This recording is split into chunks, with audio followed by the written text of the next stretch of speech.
Assalamualaikum warahmatullahi wabarakatuh. So today we're going to present about Multimakmur Lemindo company. So first we're going to introduce ourselves.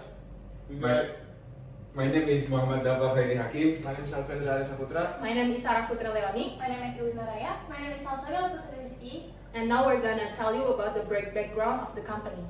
So I will tell you about executive summary of PT Multimakmur Lemindo Terbuka.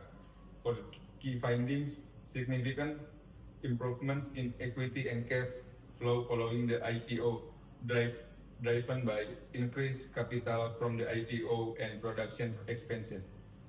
The company has strengthened its liquidity position and reduced reliance on debt. And the challenges of PT Multimakmur Lemindo is, despite the improvement in financial position, operational efficiency and cost control remain challenges. And last one is profitability has declined and asset utilization needs improvement. So, PT Multimakmur Lemindo Tbk is an Indonesian building materials manufacturer specializing in PVC products such as pipes, fittings, and water tanks. Established in 2012, the company evolved from CV Multimakmur Lemindo, which was founded in 2005. The company's vision is to provide high-quality, affordable building materials.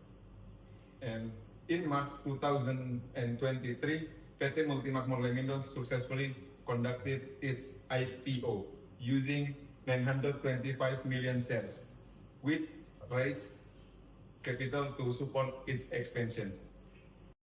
And this paper aims to assess PT Multimakmur Lemindo Tbk's financial health and performance trends and strategic decision post-IPO, focusing on liquidity, profitability, solvency, and operational efficiency.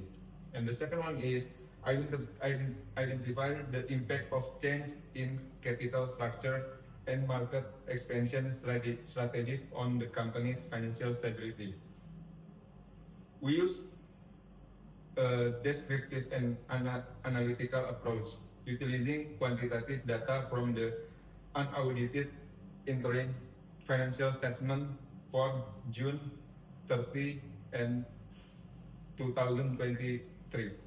Key financial ratios such as liquidity ratios, profitability margins, and asset turnover were calculated to provide insight into the company's performance. So the next one I'm gonna explain for the income statement analysis.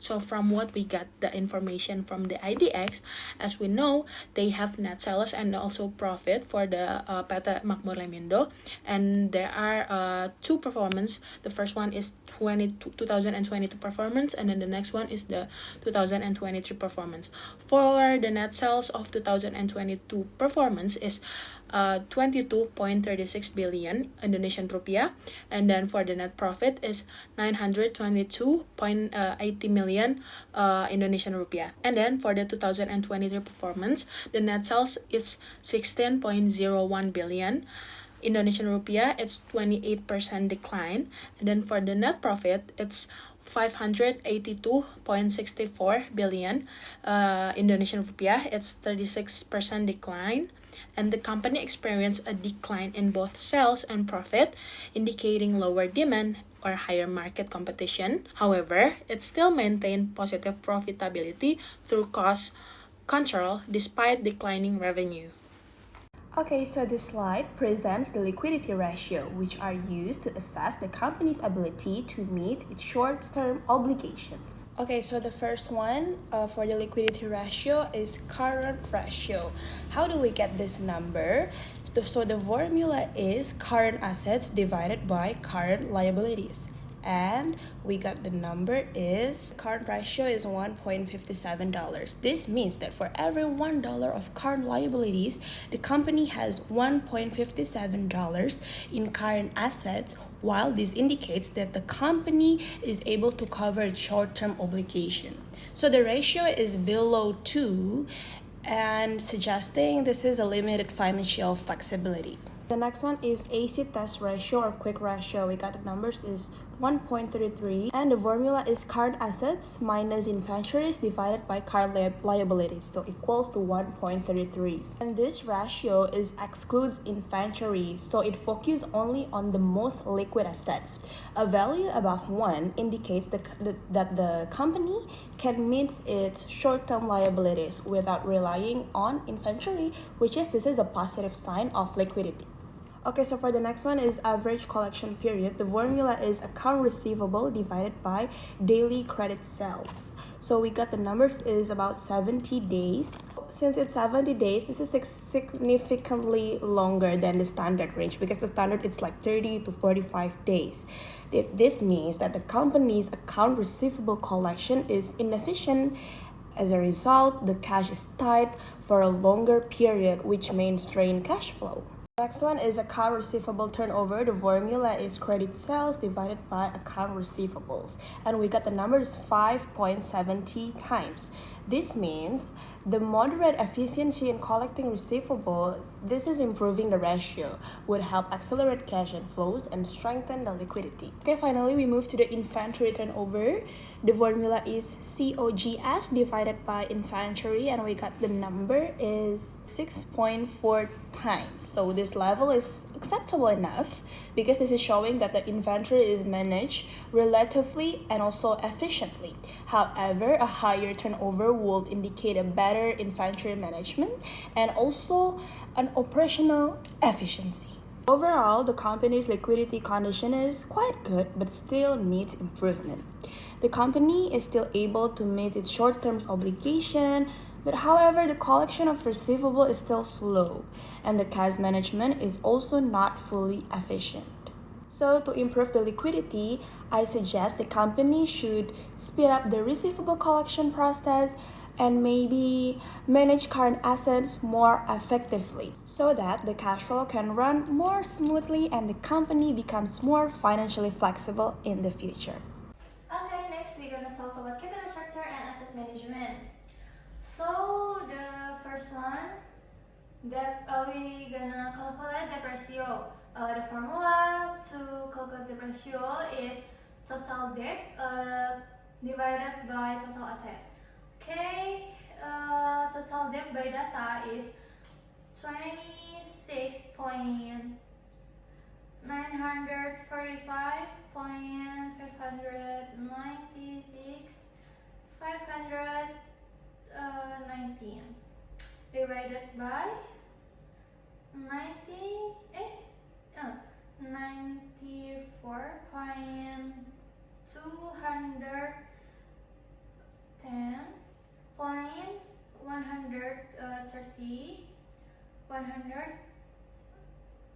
197. Okay, so if we calculate this, the result is 29%. Okay, 29% of the company's assets are financed by debt. This is conservative low. It lowers financial risk because the company doesn't rely heavily on debt. However, being too conservative can limit potential returns since leverage is not fully used. Okay, the second we have times interest earned or TIE. TIE we use the formula too. The formula is EBIT divided by interest expenses. Okay, by data, EBIT is 2 million point 117 point 795.236. Okay, divided by 58 0 to 29.295. Okay, if we calculate this, the result is 2.47 times.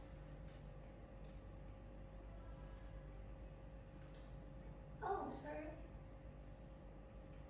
Okay, what's the meaning? The company's operating income can cover its interest expenses 2.47 times.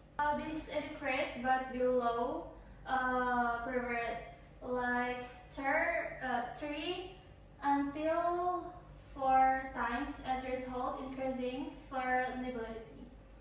Okay, next we have total asset turnover, or TAT.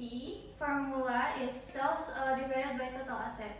So by the data, sales is 22 million point 356 562.170 divided by 94.210 130.197.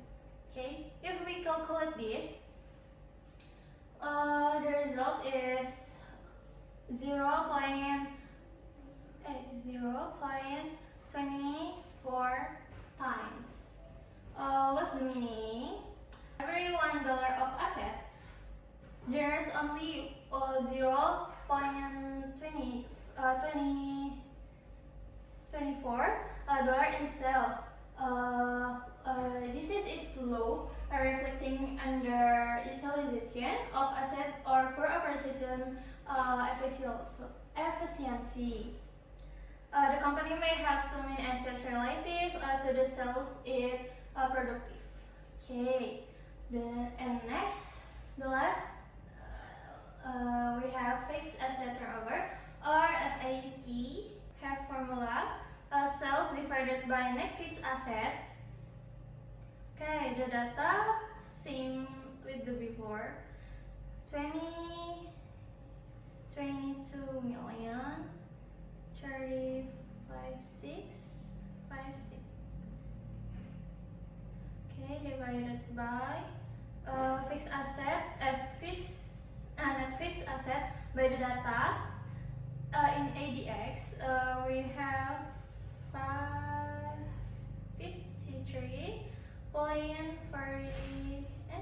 442 629.924. Okay, if we calculate this, we're gonna have the result is 0.42 times.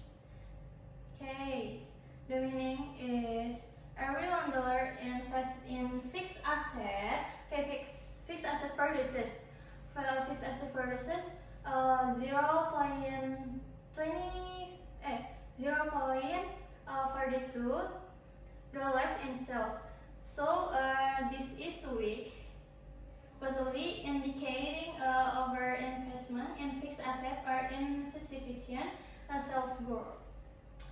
Okay, this is the capital structure and asset management from PT Makmur Lemindo. Thank you.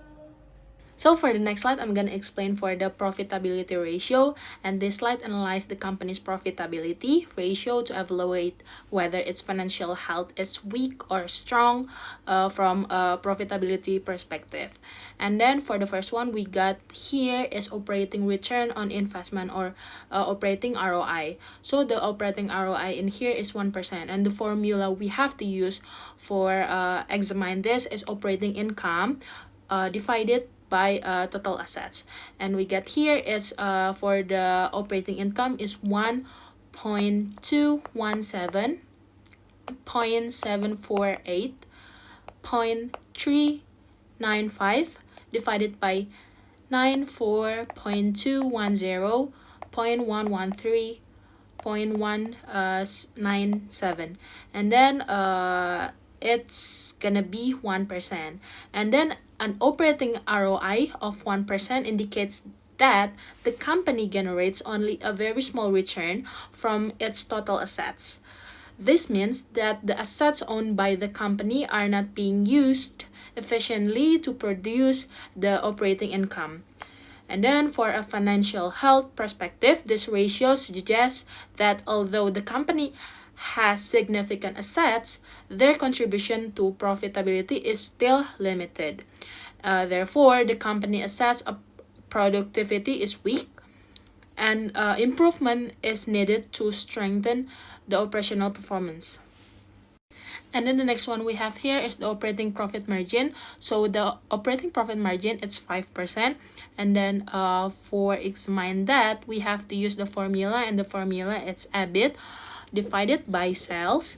And then for the calculation, it's for the EBIT it's 1.217.748.395 divided by 2.356.562.1070, and then it's gonna be 5%. And then an operation profit margin of 5% means that for every 100 units of sales, the company earns only 5 units of operating profit. This margin is relatively low, which may be caused by operating high costs or strong pricing competition in the market. This condition indicates that the company's operational efficiency is not optimal, and tighter cost control or improved pricing strategies are required to enhance profitability. The next one we got here is the net profit margin, and then for the net profit margin it's 4%, and then the formula we have to use for examine the net profit margin is net income divided by sales. And then the net income in here we got is 922.803.692 divided by 2.356.562.170. And then after that we got 4%, and then a net profit margin of 4% shows that after deducting all expenses, interest, and taxes, the company is still able to generate the net profit. This indicates that the company is financially stable and not experiencing losses. However, the relatively low margin suggests that the company has limited flexibility to absorb financial risks such as rising costs or declining revenues. And then the next one we got here is the return on equity or ROE. So the ROE of this company is 2%. And then the formula to examine this is net income divided by total equity. So the ROE we got here is 922.803.692, and then divided by 52.036 0.437.764, and then after that we got 2%, and then a return on equity of 2% indicates that the shareholders receive a very low return on their invested capital. This suggests that the company is not maximizing shareholders' value effectively. From an investor perspective, such a low ROE may reduce investment attractiveness and could limit future funding opportunities. Based on the profitability ratio above, it can be concluded that the company is still profitable as it generates positive operating income and net income. However, profitability levels are relatively low, indicating that the company's financial health from a profit perspective is not yet strong. So the company needs to first improve asset utilization, and then the second one is increase operational efficiency, and then the third one is to optimize cost structure or revenue strategies. If these improvements are implemented, the company's long-term financial health and sustainability can be significantly enhanced. So next, slide 9, we have discussions and insights. So first, it has improved liquidity.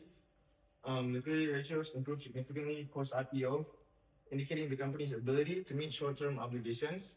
And second, we have healthier capital structure. the company reduced its debt ratio, decreasing financial risk, but it could still benefit from moderate leverage for better returns. And the third, we have asset growth, low utilization.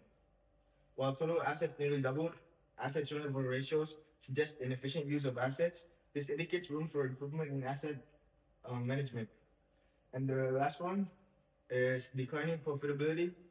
Despite the positive changes in liquidity and capital structure, profitability remains low due to high operating costs and potentially weak market demand. Slide 10, we have recommendations. So first is cost efficiency. The company should prioritize controlling operating expenses and production costs to improve profit margins. And second is asset utilization. PT Multimakmur Lemindo should optimize the use of its expanded assets through better capacity management, increasing operational productivity, and aligning production with market demand. And the third is revenue generation. Expanding sales volume and market reach through strategic partnerships, diversification, or regional expansion will help generate more revenue. And fourth is balanced capital structure. Maintaining a balanced capital structure with moderate debt usage will help enhance shareholder values and return on equity, also known as ROE. So that's it for our presentation. Thank you for watching. Wassalamualaikum warahmatullahi wabarakatuh.